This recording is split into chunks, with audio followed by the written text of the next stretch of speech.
एक गांव में एक बहुत ही लालची व्यापारी रहता था। उसकी दुकान पर हर प्रकार का सामान मिलता था और वह हर दिन अपनी दुकान से अच्छा मुनाफा कमाता था। लेकिन उसकी यह आदत थी कि वह हर सामान की कीमत जरूरत से ज्यादा बढ़ाकर बेचता। इसी कारण गांव वाले उससे खुश नहीं रहते थे, लेकिन उनके पास और कोई विकल्प नहीं था क्योंकि उस गांव में वही एकमात्र व्यापारी था। एक दिन गांव में एक संत महात्मा आए। लोग उनके पास अपनी समस्या लेकर गए और लालची व्यापारी के बारे में उन्हें बताया।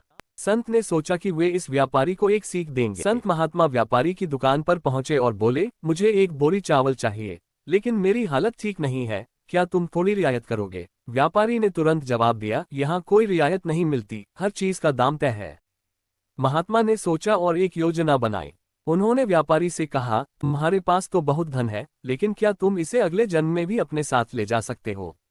व्यापारी ने हंसते हुए कहा, यहाँ तक कि भगवान भी मुझे मेरे धन से अलग नहीं कर सकते।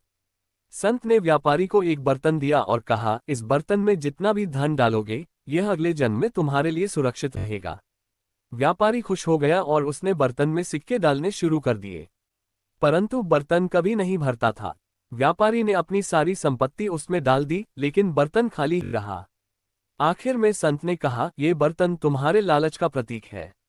जैसे ये कभी नहीं भरता, वैसे ही तुम्हारा लालच भी कभी खत्म नहीं होगा। तुम्हें समझना होगा कि वास्तविक संपत्ति धन में नहीं, बल्कि संतोष और दया में है। ये सुनकर व्यापारी को अपनी गलती का एहसास हुआ। उसने संत से क्षमा और वादा किया कि अब से वही ईमानदारी और सच्चाई के साथ व्यापार करेगा।